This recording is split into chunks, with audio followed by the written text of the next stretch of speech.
Thank you, everyone, for showing us the support that you've shown over the past 2 or 3 weeks that we've been doing this. And welcome back for our third episode. And today we're going to be talking about our future farm business endeavors. Yes. Here we go, episode 3. Yeah. Let's get it. Can't believe it's already been 3 episodes. I know, it really does fly by. So to recap on our last episode a little bit, will you have a business on your future property / farm? Yes, there will definitely be some sort of business. I have ideas, but we'll go into that in this video a little bit deeper. But yes, there will definitely be business, and I'm sure for you as well. Absolutely. Multiple different, I'm hoping to choose different ones to have things spread out different ways. Right. And then do you want farming to be your main source of income? Like you would rather just make money off of your farm and not have another job? Is that kind of what you're thinking? Yes. I don't think I could do, well, I do. I think I could work a regular job, but I think that it wouldn't be something that I'd be passionate about. I don't think. I know that this is what I'm passionate about, and unless that changes, then farming is what I want to do for the rest of my life. Right. And if it's something you had to balance with just so you would have the money to do your farming career, I think it'd be something that, you would have to do just to have that if you had to balance it. Of course, yeah, I would obviously get another job on top of that if it came down to needing the money to get everything started. I would definitely get a job beforehand or after the fact. And I am. And you're planning on farming being your job too?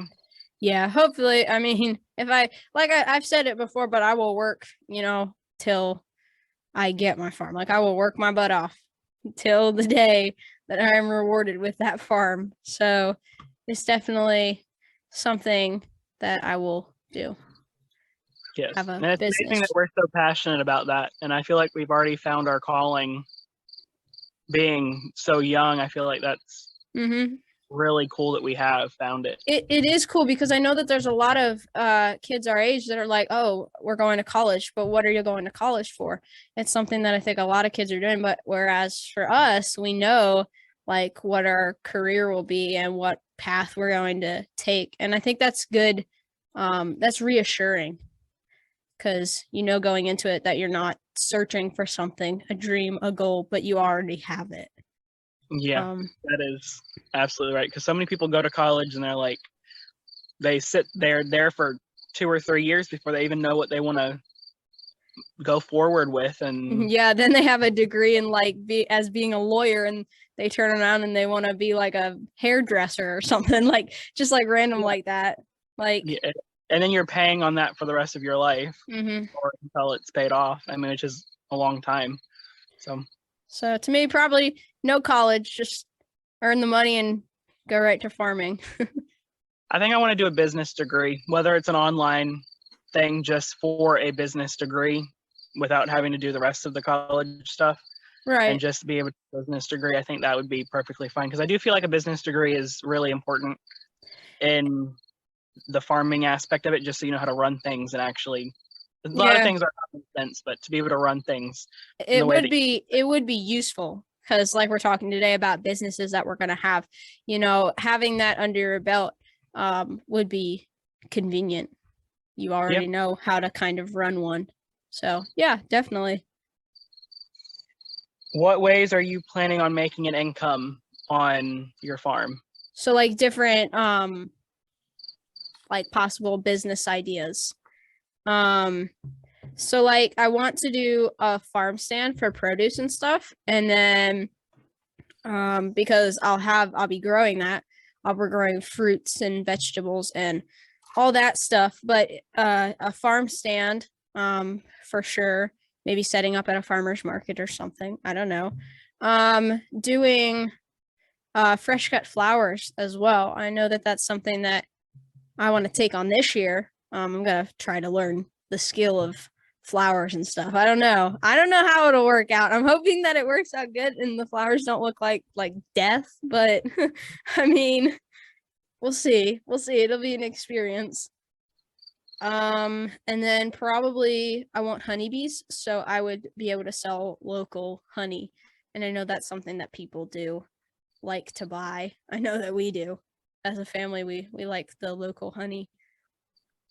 Hatching, having like a chicken breeding, like hatching out chicks and ducks and stuff, being able to sell that to my community and stuff like that. I think that would be beneficial. Plus, I mean, I'm gonna have the chickens anyway, so it's like I'm gonna breed my own, so I could come out with some really cool and interesting like flavors of chickens, and I could like sell them to people. And along the lines with chickens, like a butchering, like if I had extra meat birds and stuff, like I would be able to. People would already put their request in, like, "Hey, I want 5 meat birds, please," and I'd raise them up. You know, we'd butcher them, and then we'd be able to sell them to probably local. I don't think I would go into the whole shipping thing. I think that would be a lot. I think I would stay local. If you want it farm fresh, you know, from the area, come to me. I'm the same way. I don't think I would get into like shipping anything that I grew or raised. Yeah. I had this idea like one time about having like a feed store.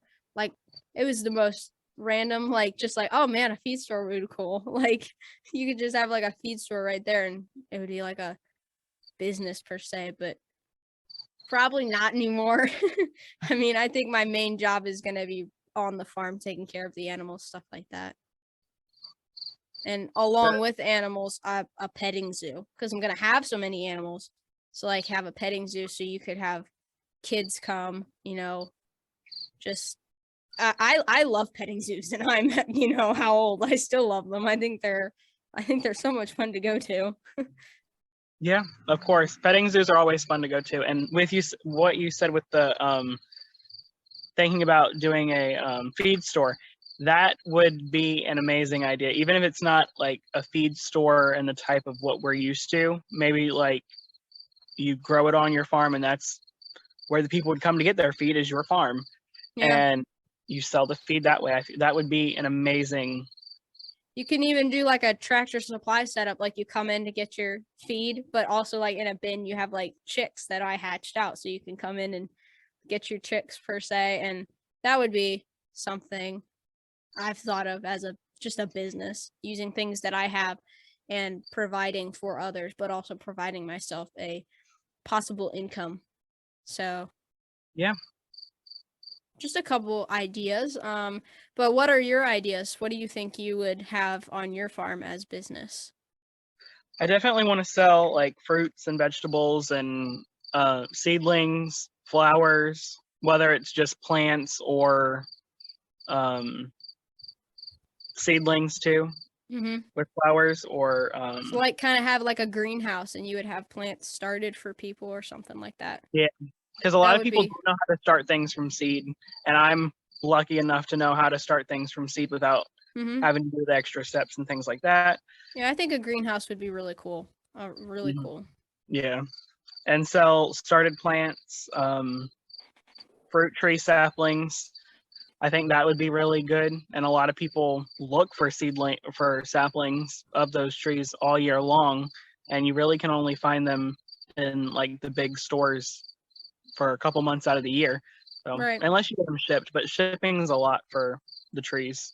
Yeah. And then I want to do like you said, eggs, chicks, ducklings, sell juveniles and adults and meat and goats in all stages, whether it's meat or the kids, adults.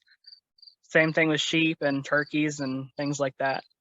Yeah. I think that would be just selling different things at all different stages, whether it's when it's meat or a milking dairy goat for family. Yeah, and it's like I said, you're taking what you have, what you're growing, what you're raising, and just bringing it to your community and your family, even providing. And it's just trying to I would stay local, like I said. I think shipping is difficult, like, just to get, like, what if, like, if you ship plants, like, the plants could die, or even, like, birds, like, I see people shipping, like, chickens and stuff, and I'm like, "Oh, I'd be so scared to do that because 'cause I'm like, I would be afraid they'd die." I'm the same way. I would stay local, and family would come first. In that, it's whatever the eggs would come first, meat, things like that. Whatever my family wanted, they would be provided with first, and then I would Right. sell the extras that I had. Any extra would be Yep. Yep, it's a good game plan. It's a really good game plan. So out of all the things that you just said, what do you think would be your biggest money maker? Like, out of all the things, what do you think would be the best? What would Yeah. I feel like selling goat kids or even adults, selling those, like selling the ones that aren't up to what I want to breed forward. But I feel like the chicks and the ducklings and like the whole chicken area has a lot of success that could come from it. Yeah. But I'm gonna have to stick with the goats for that because goats or sheep, either one. I think Yeah. those are the biggest source of income for me. What about you? Yeah. I think, like you said, the chickens is a pretty basic. I think they have an all around, like, you can do so many things with them. Like, even if it's like hens, like if I wanted to sell chicks, if I wanted to sell the eggs, if I wanted to sell meat birds as well, like chickens just have there's such a wide variety. And so I think chickens would be the best for me. I think that's something because I also have experience in it, because that's what we raise. So it's like going into it, I already have that experience, and so I can put that to use. I'll already know what I'm doing. Whereas with goats and sheep and stuff and cows, and I don't know that kind of stuff yet. So I wouldn't feel comfortable putting that into a business. But I think chickens or like a farm stand, because I'm going to be raising so much produce and stuff. I feel like that would be another one as well. That For I me. feel like that's gonna be one of the top ones. I mean, for anything, I think selling fruits, vegetables, or started plants where is going to be a big source of income for anybody. Yeah. And then which one do you hope works out the most, and why do you hope it works out the most? I think we kind of touched on that last question, but Right. I think which one I wished would hope work out, like what would be like a hopeful one. I don't know. I think the petting zoo. I feel like it would just be a fun one. Like a fun thing to do, and I would just really hope that, all the money I put into the animals, that it would like come back to me with like little cups of like food that they can like feed the animals. Like I wish that it would come back to me. I think the petting zoo I would wish, because like I said, I'm gonna have the animals, so might as well just make it public. People can come, they can see the animals. I feel like if you have all the animals, it makes sense to just have that. already Yeah. already have, like, just do something along those lines. I completely understand and agree with that. Yeah. What do you think for you, like, out of all the things you said? I would hope that selling like chicks and ducklings and adult hens, roosters, things like that, and along with meat, so anything chicken or duck related, I would hope that those work because those bring me so much joy as is, and I would just hope that they would be able to go forth and Yes. show other people the joy that I've experienced and just multiply it with other people. Yeah. Chickens have really I never would have thought that I would love chickens as much as I do now, but it's crazy because it's literally I never would have thought that you could, like, whenever I found chickens, I was like, wait, you can do this as like a living? Like, you can be a farmer? Like, that's a thing? And so, here I am pursuing that dream. So Yeah, and to add on to that, I think a lot of people have the idea in their head that when you think of a farmer, you think of someone who has 30 to 50 greenhouses growing vegetables, or a dairy right, farmer, right. or you don't think of like a hobby farm as actually being an actual farm or a business, but those have really grown recently, having different animals and just utilizing what you have and bringing in new things. and just trying everything out and seeing what works for you. I think that has grown in popularity in the past probably 5 or 10 years Yeah. of just raising different things and straying away from the more commercial ideas of farms. Yeah, it's showing that you can, even though you have a small amount of property, you can do that. You can raise meat for your family. I mean, I do it. It's not fun all the time. It's not. It's a gross job, but you know what?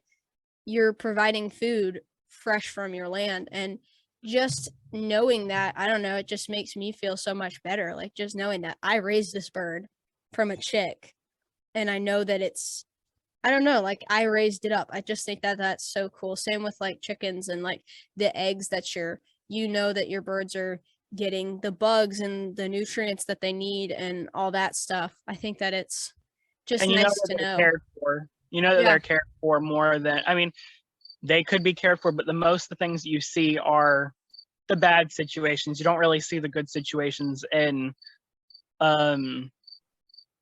raising chickens for eggs. You really don't see that. But along with all of that, I think it's just nice seeing something, being able to raise something yourself. I mean, I have half an acre here, and we raise probably 100 to 150 meat birds for me, my family, and then throughout the entire winter. And it is so rewarding just to watch that entire process unfold. You're with it when it dies, or you know the person who's doing it, you trust the person who's doing it, and it's just an amazing, fulfilling. Yeah, it is. No, it is, because just to like see it raise up, and then, you know, if you're talking meat, see it in your freezer, you know that that was, you did all the work into it. And when you sit down to like eat that, it's like, I don't know, it's just, there's something so rewarding. It It really tastes is. 100 times better because you put the work in doing it yourself. So, out of all of them, we're kind of like bouncing back and forth here, but what do you think would be the least, like what would not be successful out of all the things? Probably I don't really know. Like I want them all to like work out, you know? I think another way to word it would be, instead of least, except like not making no money, but making the least out of everything. Right. Would probably say tree saplings. I don't know why I say that. I just feel like that would be the thing that wouldn't work out in the way that I foresee it happening in my head, or the way that I've seen other people do it. I just feel like that one might be on the lower end of income. Right, because you're not going to sell, like, depending upon the size of somebody's orchard, but somebody, I mean, for us, we have 2 of every tree. That way, you know, they can pollinate and stuff. But if you have like a large amount of property and you can do a big orchard, you're going to be buying more trees. But if you're like someone with a small amount of property, you're only going to be buying so many trees. So I think that might be why, because there's not, somebody may not buy like a ton of trees. Whereas with like having a greenhouse, like you have a garden, like you could buy a lot of like tomatoes or plants or something. I don't know. I don't know where I'm going with this. I understand, because I mean, you have the fruit trees, and people normally buy from different places to see which ones they like more. Whether it's a different variety or something like that, they still want to try different things. And then by the time those mature, you don't know. I mean, it's so long and so far in the future that it's not going to be at the same time. Right. Right. So if you like had a business, and if it ever grew to something like just like larger than what you thought it would be, do you think you would end up hiring like a farmhand or potential employees and stuff? Yeah, I think I think if I get to the point where it's a lot, not a lot, but I would like to have a large garden, a lot of animals that, I mean, I want to do everything myself, but I think having somebody else there would help. And of course, showing them so many different things, and then teaching them, whether it's the same person year after year or someone completely new every year. I think helping them learn to garden or raise animals, I mean, that's going to be useful for the rest of their lives, whether they pursue farming or not. they'll be able to show other people, and it'll just continue going forward. So yeah, I would probably a farmhand, just Mhm. one or two farmhand, probably one permanent and one just over the summer or something like that. Because, like, if you ever wanted to go on a vacation or you weren't going to be at your farm, you would possibly need someone there to stay with your animals, somebody who already knew the ropes, somebody that you would have taught. And like you said, you could take in, whenever you have your property, take in someone young, like that wants to learn about farming. And the way that they're going to learn is through you teaching them, showing them the ropes and how to take care of basic animals, and then they put that to use because they've been educated by a farmer. Then they can have their own farm. And I think it's all, like, I know I've said it before, it's all a learning process. This is what this is. Everything about farming, it's like you're growing into this, and you don't start right off the bat knowing what you're doing. At least I didn't. I mean, whenever I started, I didn't know what in the world I was doing, but I've developed over the years. I've learned, I've done a lot of research on farming and stuff. I've talked to a lot of people. It's all learning. But yeah, a farmhand for basic, just having around, or even if you had a business, like you had to be, I mean, if your business was on your property per se, and you had to run the greenhouse, right? You would need someone up there, like, to milk the cow or the goats, and you couldn't be there. Like, a farmhand would be useful in that sense. Yeah. And then, I mean, to touch on something else that you said too, farming is a lot of things, but a big majority of it is learning from others.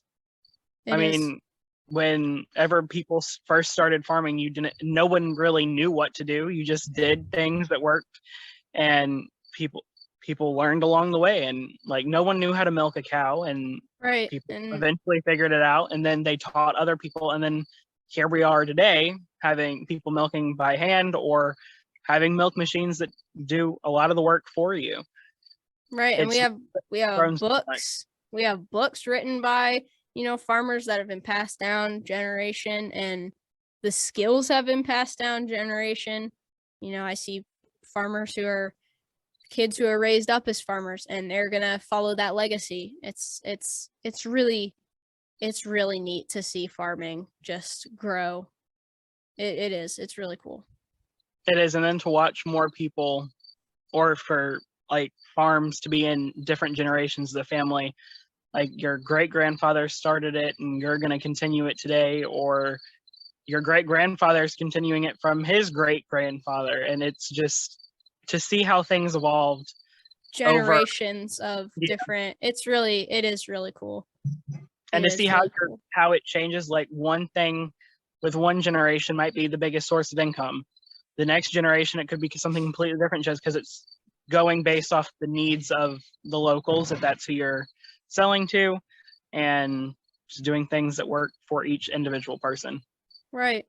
It's farming is just, it's so cool. It's so cool. It is, and there's so many different ways that you can go about it. It's not just one set way of farming. Exactly. You can do poultry, goats, sheep, cow, and every animal is different, and it's those things that people learn from, and they're just so unique. You can do crop farming and stuff. There's just so many things. Farming is not just limited to one specific thing. It's a broad spectrum. There's so many things that you can do. Farming is raising your own food and your own livestock, and maybe giving that out to other people, providing for other people. Farming is just so stinking cool. And I think we can both have the same answer on this, but do you plan on farming your whole life?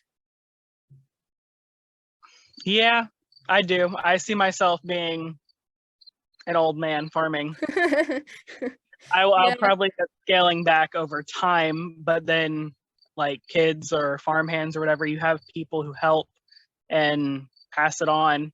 Right. And maybe you're not helping as much. It's no longer you who has the reins of the situation. It's your kids, your grandkids even, or someone else that you gave the farm to. Like we said, generational things. I mean, you start it and then you just pass it down. It could be through the family, or it really could be a farmhand or maybe a close friend, that because once you get old, you may not be able to take care of it like you used to, and you still want somebody to be able to care for your farm like you did. And it would be a generational thing for me. So I would farm my whole life. Yes. And I think another thing that goes with legacy is not, I think, the idea that everybody has. It is, but I think kindness also leaves a legacy behind. I mean, you remember things through history. We both love history. Yeah. People remember the kind acts that people have done all throughout history, right, along with the bad things. But I mean, kind acts leave a legacy too. Yep, it's farming. But I think that's all our questions. Did you have anything else you wanted to really touch down on? Or no, I think we touched on everything that I wanted to, or that I thought on talking about. Did you have anything else that you wanted to add? I don't think so. This one was a little all over the place, but I feel like we tied it all back together, and y'all get the point. But our future episodes are gonna be maybe not as much about us, but more tutorials on like how to raise chickens or winterize your coop or growing your own garden or stuff like that. There's so many things we can talk about. Like we said, farming, it's a wide spectrum. There's a lot of things to it. So I don't think we'll ever run out of ideas. But no, I don't think we'll ever run out of ideas either. I mean, it's so many different things, and I would love to. I mean, I know we've talked about the two of us talking about interviewing different people. That would be amazing if we could find people who fit different niches, and like a bee farmer or a commercial dairy farmer.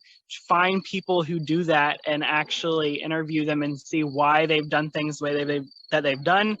Or definitely interviews. So like guys, if you're watching and you know anybody who would like want to be on a podcast and like talk about what they do, or maybe you yourself want to come on and talk, I mean, I can try to get the comments open. I know I had them closed on one of the videos. I don't know why it did that.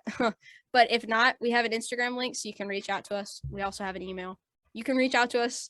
There's lots of ways. But if you have any ideas of what like people that you think would be good to interview, just reach out to us. Let us know. Well, we're here. So it could be. I mean, do you have a generational farm? I would love to talk to people who have like a family-owned farm that they've had in the family for years, or people who are just starting up like us. Beef farmers, dairy farmers, whether that's goats, sheep, or cows. There's so many different things that we could talk to people about, and get other people to come on and give their own personal experiences, and not just have us talking, but actually interview some other people to give you guys another side of things. Not just from us, but from other people. And like you said in the first episode, you wanted this podcast to be finding other farmers and just getting to know other homesteaders that are like us, that are smaller. So this is an invitation to whoever, wants to, I don't know, if you know things about farming or you want to talk about stuff, just get in touch with us, whether it's through the comments or Instagram link or email. I don't know. Just comments are good. Our Instagram, From the Farmyard, is a good one. You can reach me at my own Instagram, which is farmer_Zach05. Yep. I don't know our email. FromTheFarmyard@gmail.com, I believe. It's in our bio somewhere on our YouTube. I don't know. It says for business inquiries, because that's like what YouTube made it fancy. That's not. I mean, I guess it kind of could be a business inquiry, but we're not gonna ask for money or anything, guys. You just come on and we'll talk with you. So, and I believe that is what our email is from the farmyard at At gmail.com. Gmail.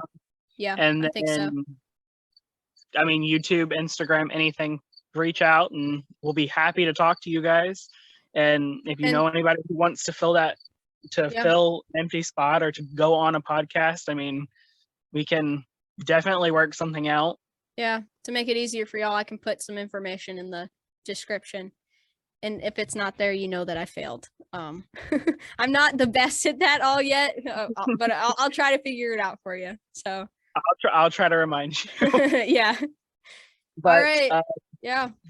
That's gonna end our episode 3 of our podcast. Thank you guys for watching, and we will see you on the next one. See y'all.